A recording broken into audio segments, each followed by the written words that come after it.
आइए फिर से अपने सभा की शुरुआत हम एक हंसी के फुवारे के साथ करते हैं।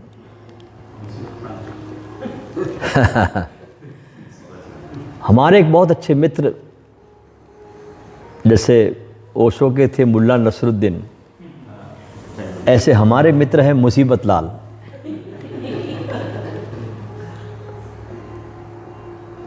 इनकी शादी हुई और बहुत दिनों तक इन्हें कोई संतान प्राप्त नहीं हुई। कई डॉक्टर्स, कई हकीम, सबके पास गए, लेकिन कुछ परिणाम नहीं निकला। तो आखिर में बाबाओं के चक्कर में गए, वहां जाकर अपनी अर्जी लगाई। एक फकीर था, सन्यासी, उसके पास जाकर मुसीबत लाल जी बोले, कुछ रहम करो, कुछ दया करो। बहुत वर्ष बीत गए, कोई संतान की प्राप्ति नहीं हो रही है। उस फकीर ने कहा, तुम चिंता मत करो, मैं भी बहुत बड़ी तीर्थ यात्रा पर जा रहा हूं और वहां पर तुम्हारी दुआ को कबूल करने के लिए एक दिया जलाऊंगा तुम्हारे लिए, और शायद भगवान की तुम पर कृपा बरसेगी। मुसीबत लाल को थोड़ा सा ढाढ़स बंधा, दिलासा हुई और वो फकीर अपनी यात्रा पर चला गया। बहुत वर्षों के बाद फकीर वापस लौटा उसी गांव में जहां मुसीबत लाल थे, जहां मिले थे वो। सोचा उसने कि दीपक तो मैंने जलाया था, मैंने जाकर तीर्थ स्थान पर देखूं उस दीपक का कुछ परिणाम हुआ या नहीं हुआ। तो उनके पास पता था मुसीबत लाल के घर का। वो ठीक ठीक पते पर पहुंचे और घर की कॉलबेल दबाई तो क्या देखते हैं कि एक महिला करीब करीब 10 बच्चों से घिरी हुई है और खूब परेशान है। बच्चे भी परेशान हो रहे हैं, कुछ रो रहे हैं, कुछ कूद रहे हैं, कुछ क्या कर रहे हैं। महिला बहुत परेशान है। उस फकीर ने पूछा उस महिला से, क्या ये मुसीबत लाल जी का ही घर है? बोले हाँ, उन्हीं का घर है। बोले ये बच्चे? बोले ये बच्चे भी उन्हीं के। तो फकीर ने पूछा कि मुसीबत लाल जी कहाँ गए? बोले कुछ वर्षों पहले एक फकीर उनको मिला था और कहने लगा था कि दिया जलाऊंगा बच्चा पैदा करने के लिए, तो दिया बुझाने को गए।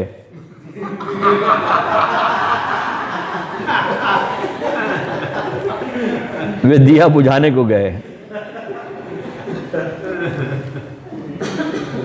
आइए अब हम सूफी पथ पर चलते हैं। हम तो मस्त फकीर, हमारा कोई नहीं ठिकाना रे। हम तो मस्त फकीर, हमारा कोई नहीं ठिकाना रे। जैसे अपना आना प्यारे, वैसे अपना जाना रे। जैसे अपना आना प्यारे, वैसे अपना जाना रे। राम घाट पर सुबह गुजारी, राम घाट पर सुबह गुजारी, प्रेम घाट पर रात कटी। राम घाट पर सुबह गुजारी, प्रेम घाट पर रात कटी। बिना छावनी बिना छपरिया, अपनी हर बरसात कटी। बिना छावनी बिना छपरिया, अपनी हर बरसात कटी।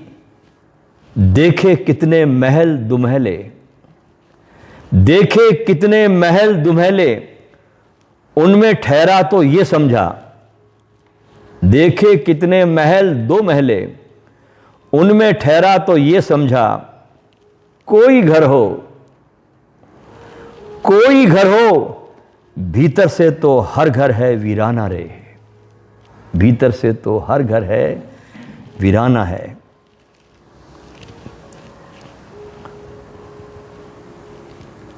समझना चाहिए हमें कि सूफियों का दर्शन क्या है, उनकी फिलॉसफी क्या है, सूफी कौन होता है, ये समझना चाहिए। सूफी दर्शन को तसव्वुफ कहा जाता है और सूफी शब्द की उत्पत्ति, जो शब्द ये निकला है, उसको लेकर दुनिया में बहुत से अलग अलग मत है। कुछ विद्वानों का ये मत है कि सूफी शब्द सफ़ा से निकला है, जिसका अर्थ है विशुद्धता। सफ़ा का फारसी शब्द है, इसका हिंदी में अर्थ होता है विशुद्धता, मन, विचार और कर्मों की विशुद्धता। जिन लोगों के बारे में ये शब्द बोला जाता है, उनका चित्त शुद्ध होता है और खुदा की मोहब्बत के साथ साथ उनके दिल में उसके बंदों के लिए भी मोहब्बत होती है। सूफियों में ऐसा नहीं कि सूफी सिर्फ अल्लाह से प्यार करता है, अल्लाह के जो बंदे होते हैं उनको भी सूफी बहुत प्रेम करता है, उनके हृदय में मोहब्बत पाई जाती है। मदीना में हजरत मोहम्मद साहब की मस्जिद के पास भी एक चबूतरा था। अब ये कहानी शुरू होती सूफियों की। उनकी मस्जिद के पास एक चबूतरा था, जिस चबूतरे पर ऐसे ही कुछ लोग जमा हो जाते थे, जिन्हें परमात्मा के प्रेम के कारण अपना घर बार छोड़ देना पड़ा था। चबूतरे को अरबी भाषा में सुफ़ा कहा जाता है। इसलिए इन लोगों को, जो वहां बैठते थे लोग, जिन्होंने दुनिया की तरफ से पीठ कर ली थी और अल्लाह की तरफ मोहब्बत के लिए कदम बढ़ाया, वे उस चबूतरे पर आके बैठने लगे। इसलिए इन लोगों को असहाबे सुफ़ा कहा गया। यही चबूतरा इन लोगों के निवास का स्थल था। इनके खाने पीने के लिए भी मदीने के लोग कभी कभी कुछ कुछ ला दिया करते थे। इन अल्लाह के प्रेमियों का इससे गुजारा चल जाता था। दुनिया की मालो दौलत से और उसकी मोहब्बत से इनके दिल खाली थे और खुदा की मोहब्बत से दिल इनके भरे हुए थे। कुछ विद्वानों का यह भी मत है कि सूफी शब्द इसी सुफ़ा से निकला है।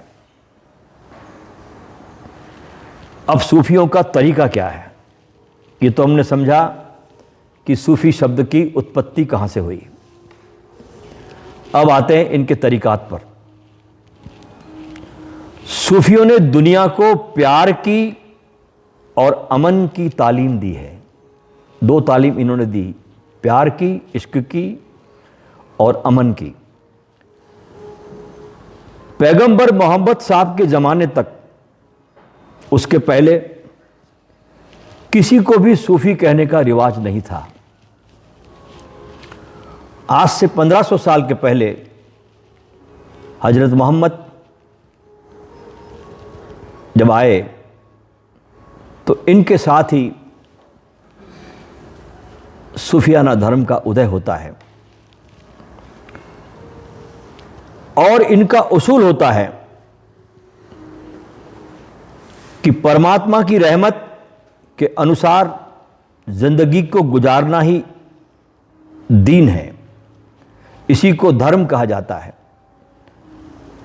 और इस धर्म के कुछ उसूल होते हैं जिन्हें अपने जीवन में ला करके व्यक्ति अपने चरित्र का मालिक बनता है और समाज में एक मार्गदर्शक का काम भी करता है। और इज्जत भी पाता है। इन उसूलों के पीछे वे अकीदे और वे गुण होते हैं उन सूफियों में जो दिल में जगह लेते हैं। इन्हीं में से एक मोहब्बत है। दीन धर्म की बुनियाद ईश्वर अल्लाह की मोहब्बत पर होती है। जो दिल इस मोहब्बत से खाली होता है वह दीन धर्म पर चल ही नहीं सकता। यानी सूफी कहता है कि दीन धर्म पर चलना हो, उस अल्लाह के धर्म पर चलना हो, तो दिल आपका मोहब्बत से रोशन होना चाहिए। उसके बिना एक कदम भी आगे नहीं बढ़ा जा सकता। यही वो प्रेम है जिसके 2.5 अक्षर की बात कबीर भी कहता है कि इस 2.5 अक्षर के पढ़े बिना कोई भी कभी ज्ञानी हो नहीं सकता। जिससे मोहब्बत होती है ना, उसकी याद दिल में बस जाती है। आपको जिससे भी प्रेम हो, उसकी याद आपके दिल में बस जाती है। कभी आपने ख्याल किया कि जिस स्त्री के प्रेम में आप पड़ जाते हैं, तो आप जब प्रेम पढ़ते हैं तो आपके बैकग्राउंड में भी कोई अच्छा सा कोई फिल्मी गीत गूंजने लगता है। आपको रात दिन वो गीत याद आते रहता है और उस फिल्म की धुन पर आप उस लड़की की कल्पना करने लगते हैं। प्रेम के साथ ही बहुत मनुष्य में रंगीनियां आ जाती है। बिना प्रेम के मनुष्य का जीवन बहुत उदास सूखा हुआ होता है। प्रेम जीवन में रंगों को भरता है और जिसकी याद दिल में बस जाती है ना, तो बार बार उसी का चर्चा जबान से भी होता है। आदमी उसी की चर्चा करता है जिससे उसको प्रेम हो जाता है। जिक्र और सुमिरन की हकीकत यही है। इसे भारत में सुमिरन कहा जाता है और सूफियों में इसे जिक्र कहा जाता है। दुनिया में जितने भी लोग, चाहे वो किसी भी धर्म को मानने वाले हो, वे सभी ईश्वर या अल्लाह का नाम जरूर लेते हैं। चाहे कितनी ही अलग विचारधारा हो, कितने ही रास्ते अलग हो, लेकिन हर व्यक्ति ईश्वर या अल्लाह का नाम जरूर लेता है। अब आते हम कि इस सूफियों में कितने सिलसिले हैं। मुख्यतः इनके सूफियों के प्रसिद्ध 4 सिलसिलों की चर्चा होती है। इनके 4 सिलसिले हैं। उसमें प्रथम होता है चिश्तिया। भारत में ये चिश्तिया संप्रदाय बहुत फला और फूला। ख्वाजा मोइनुद्दीन चिश्ती अजमेर, ये पहले चिश्ती अरब कंट्री से भारत में प्रवेश हुए। इसके बाद फिर बाबा शेख फरीद, निज़ामुद्दीन औलिया, अमीर खुसरो, बुल्ले शाह, कई बुद्ध पुरुषों को सूफियों ने जन्म दिया। दूसरा सिलसिला है कादरिया सिलसिला। पहला चिश्तिया, दूसरा कादरिया और तीसरा सिलसिला है नक्शबंदिया सिलसिला और चौथा है सोहरावर्दिया सिलसिला। ये 4 प्रकार के सिलसिले हैं। जब कोई चीज़ बहुत ज़्यादा फैलने लगती है, जैसे बुद्ध जब विदा हुए, उसके बाद बुद्ध का धर्म भी कई शाखाओं में फैल गया। महायान हो गया, हीनयान हो गया, कई शाखाओं में बुद्ध का धर्म फैला। आज हम ओशो का भी देखते हैं और ये जरूरी भी होता है काम को फैलाने के लिए, क्योंकि जो वृक्ष होता है ना, वो अपने को और उन्नत करने के लिए और आगे बढ़ने के लिए और विकसित होने के लिए अपने बीजों को बहुत दूर दूर फेंकता है। आज ओशो का कार्य भी देखिए आप, कितने सिलसिलों में बिखर गया है। एक सिलसिला होटल्स प्राइवेट लिमिटेड, दूसरा ओशो धाम, तीसरा तपोवन, चौथा कहीं और, पांचवा कहीं और। ये सिलसिले चलते रहेंगे और ये जरूरी भी है कार्य को और ज़्यादा बृहत्तर आयाम में फैलाने के लिए। तो ऐसे सूफियों के ये 4 सिलसिले हैं। नक्शबंदिया सिलसिला जो है वो अबू बकर के वास्ते से पैगंबर साथ तक पहुंचता है, जबकि किश्तिया, कादरिया और सुहरावर्दिया 3 सिलसिले हजरत अली के रास्ते से मोहम्मद पैगंबर तक पहुंचता है, अल्लाह तक पहुंचता है। इसके अलावा भी बहुत सिलसिले हैं, लेकिन ये 4 अभी मुख्य रूप से जिसकी चर्चा चलती है। इन चारों सिलसिलों के इमामों में से कोई भी गृहस्थी को छोड़कर भागा हुआ नहीं है, ध्यान रखना। जो बात ओशो कहते हैं कि सन्यासी को अपना घर द्वार छोड़कर भागना नहीं चाहिए, संसार में जागना चाहिए, यही बात सूफी कहते हैं। इनका कोई भी इमाम सन्यासी नहीं था। ये सभी इस्लामी शरीयत का अनुसरण करते थे और सामान्य गृहस्थ की तरह रहते हुए भी ये लोग अपनी साधनाओं को करते थे। दस्त बाकार दिल बायार, ये फारसी शब्द है, यानी हाथ काम में और दिल याद में। इस सूफियों का पूरी साधना की पूरी पद्धति है। क्या कहते हैं? दस्त बाकार और दिल बायार, अर्थात हाथ काम में और दिल याद में। इन लोगों का ये उसूल होता है।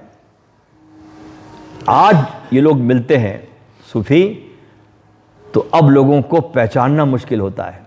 अभी किसी की मैं कहानी पढ़ रहा था सूफियों की, कि कोई 10 साल पहले रूमी की मज़ार को देखने गया। कोनिया में मज़ार है रूमी की। जाकर बड़ा हैरत में पड़ गया और ये देखा कि वहां पर जो सूफी है उनको पहचानना मुश्किल है। वो सूफियों की खोज में गया था कोनिया, बहुत खोजा, एक भी सूफी नहीं मिला। मजे की बात है। और बाद में ये मालूम पड़ा उसको कि अभी 30-35 साल पहले तो वहां पर जलालुद्दीन रूमी का नाम लेना भी अपराध था। ये ऐसा नहीं कि भारत में ही संतों का विरोध होता है, दुनिया में मनुष्य तो एक जैसा ही है। चाहे कहीं भी जाओगे तो आप, चित्त तो एक ही है ना, भाषाओं का फर्क है। 30-35 साल के पहले आप जलालुद्दीन रूमी का जो दरवेश ध्यान है, विरलिंग मेडिटेशन जो हमने आपको कल करवाया, ये आप कोनिया में नहीं कर सकते थे। और अगर कोनिया के लोग उस ध्यान को कर रहे हैं और कोई रिपोर्ट कर दे पुलिस को, तो पुलिस गिरफ्तार कर लेती थी उनको आकर के कोनिया में, उन लोगों को। इस कारण सूफियों को छिपना पड़ा। तो व्यक्ति जो गया था कोनिया में सूफियों की तलाश में, तो धीरे धीरे बहुत दिनों तक रहने के बाद उसको कुछ छुपे हुए सूफी मिले। अब आप ताजुब करोगे कि जब उसको सूफी मिले तो वो हैरान हो गया कि वे सारे कुछ सूफी कोट पैंट और टाई पहने हुए, लेकिन वो सूफी है। कोई पाजामा कुर्ता पहना हुआ है और अपने अपने साज बजाते हैं वो। क्योंकि रूमी पहले बुद्ध थे जिन्होंने इस्लाम में संगीत को लाया। इसके पहले संगीत इस्लाम में नहीं होता था। ये बड़ी भारी क्रांति करी मौलाना जलालुद्दीन रूमी ने कि अपने ध्यान के साथ संगीत को जोड़ा। अपने शिष्यों से जरूर कहते थे, हर शिष्य को, कि जब तुम मेरी खानकाह में आओ तो कोई न कोई अपना साज लाओ। तो खंजरी आई, एक उनका वाद्य होता है सूफियों का जिसे हम कहते हैं नेह। नेह एक बांसुरी होती बहुत बड़ी सूफियों की बजाने की। और बहुत साज इनके होते हैं। जब वो साज बजने लगे तो बहुत इनका विरोध हुआ, क्योंकि इस्लाम के बिल्कुल खिलाफ बात जाती है, उसमें मनाही है। लेकिन हर सदगुरु कुछ न कुछ क्रांति करता है, और यहीं से उसका बिगुल बजता है। तो रूमी का बहुत विरोध था।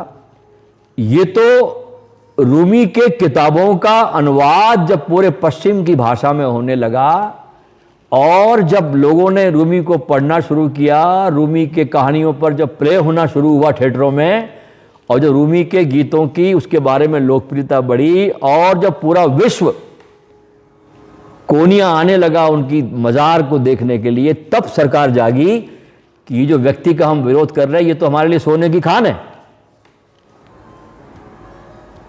तो फिर उन्होंने धीरे धीरे वहां पर रूमी के विरोध को हटाना शुरू किया, और अब थोड़ा मामला इस पिछले 30-35 वर्षों से थोड़ा रिलैक्स हुआ है। अन्यथा तो बहुत तकलीफ थी वहां पर। ये हर देश में होती है। तो ये लोग बहुत आम आदमी की तरह होते हैं, बिल्कुल आम।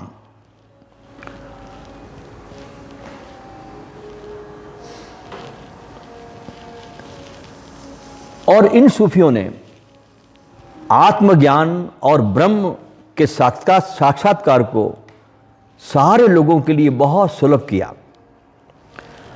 और भारी साधनाओं की बजाय बहुत आसान तरीके से आत्म विकास का मार्ग सूफियों ने मनुष्यता को दिखाया। भारी साधनाएं नहीं बताई, खेलते खेलते साधना बताई सूफियों ने। बहुत कठिन मार्ग नहीं बताया।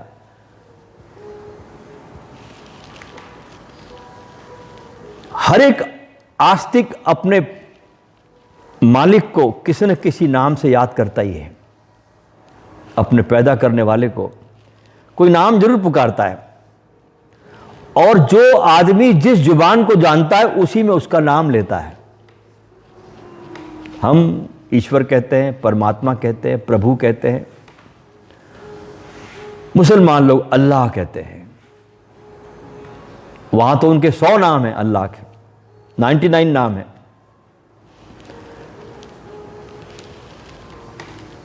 हर एक जुबान में धरती पर परमात्मा के सैकड़ों नाम हैं। उसका हर एक नाम परमात्मा का सुंदर और रमणीय है। बहुत सुंदर नाम है। रमणीय को ही संस्कृत भाषा में राम कहते हैं। रमणीय को अनुवाद करते संस्कृत में तो बनता है राम। और ईश्वर से बढ़कर कोई भी रमणीय नहीं हो सकता। इस दुनिया में कोई रमणीय है तो ईश्वर से बड़ा कोई भी नहीं है, क्योंकि उसी की सारी सुंदरता हमारे चारों तरफ फैली हुई है। उसी के सुंदरता से हम भी ओतप्रोत है। वही सौंदर्य हम में समाया हुआ है प्रभु का। कोई उसका नाम राम राम जपता है, कोई अल्लाह अल्लाह कहता है। अलग अलग जबानों के लोग अलग अलग नाम लेते हैं। योगी भी नाम लेता है और सूफी भी नाम लेता है। उसके नाम लेने के तरीके थोड़े अलग अलग है। कोई बुलंद आवाज से कहता है, कोई मन ही मन कहता है, कोई हल्की आवाज में कहता है। बुलंद आवाज में उस अल्लाह का नाम लेना सूफियों में जिक्र ए जहरी कहलाता है। जो बुलंद आवाज में नाम लेते हैं सूफी लोग, मैंने बताया आपको 4 सिलसिले हैं। तो जो बुलंद आवाज में नाम लेते हैं उसे जिक्र ए जहरी कहलाता है। चिश्तिया सिलसिले में यही तरीका है, बुलंद में आवाज करना। नक्शबंदी सिलसिले में जो तरीका है वो दिल में नाम का ध्यान करना है। वहां बुलंद आवाज नहीं है, वे दिल में ध्यान करते हैं। दिल अल्लाह अल्लाह कह रहा है, वे ऐसा ध्यान रखते हैं। और इस सिलसिले में इस विधि को वो जिक्र एक खफी कहते हैं। नक्शबंदी सिलसिले में इसे जिक्र एक खफी कहा जाता है। कादरिया सिलसिले वाले सूफी अल्लाह अल्लाह हल्की आवाज में करते हैं, फुसफुसाहट की तरह, और यहां पर इसे सिर्री जिक्र कहा जाता है। ये सब फारसी शब्द है। भक्त जब प्रभु का नाम लेता है तो कुछ समय बाद नाम लेते लेते लेते लेते लेते यह नाम उसके दिल में बस जाता है। नक्शबंदी सिलसिला भारत में आया, उसका श्रेय जाता है ख्वाजा बाकी बिल्लाह को। ये नक्शबंदी सिलसिले को भारत लाते हैं। और यहां पर देखा गया है नक्शबंदी में कि गुरु की एक निगाह शिष्य पे पड़ जाती है, जिसे हम भारत में शक्तिपात कहते हैं। गुरु की एक तवज्जो, सूफियों में तवज्जो कहा जाता है शक्तिपात को। गुरु की एक तवज्जो से शिष्य के दिल से रब का नाम अल्लाह अल्लाह अल्लाह जारी हो जाता है, एक शक्तिपात से। यानी चाहे वो किसी से भी बात कर रहा हो, कुछ और कर रहा हो, कुछ सोच रहा हो, लेकिन रब का नाम उसके दिल में लगातार जारी हो जाता है। संसार के सब काम करते हुए उसका जो दिल है वो अल्लाह की याद में डूब जाता है। इसे उस संप्रदाय में लतीफ़ाए कल्ब कहते हैं। लतीफ़ाए कल्ब का जारी होना कहा जाता है। लतीफ़ यानी उर्दू में, हिंदी में कहा जाता है सूक्ष्म होने की वजह से। सूक्ष्म होने की वजह से इन्हें लतीफ़ा कहा जाता है। और हम हिंदी में, हिंदुस्तान के लोग इसे चक्र कहते हैं। सूक्ष्म बात है, सूक्ष्म शरीर का हिस्सा है आपके भीतर चक्रों का, जैसे 7 चक्रों की बात की जाती है।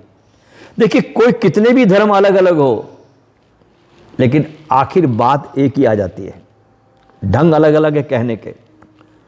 कोई जिक्र कहता है, कोई सुमिरन कहता है। इसके बाद सदगुरु की निगरानी में मुरीद, उस शिष्य, एक के बाद एक 4 लतीफ़ों से और भी जिक्र करता है। अब ये गुरु के पास, इस सब पाठशाला में जाकर के, उनकी खानकाहों में ये सीखना पड़ता है।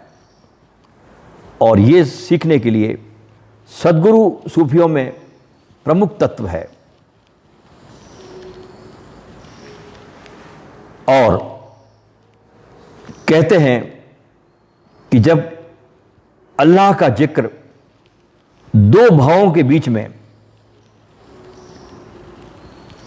आता है, अब जिसे हम तीसरा नेत्र कहते हैं, यहां भी वही बात है। इसका नाम उन्होंने आज्ञा चक्र का, सूफियों ने फारसी में नाम दिया लतीफ़ाए नफ्स।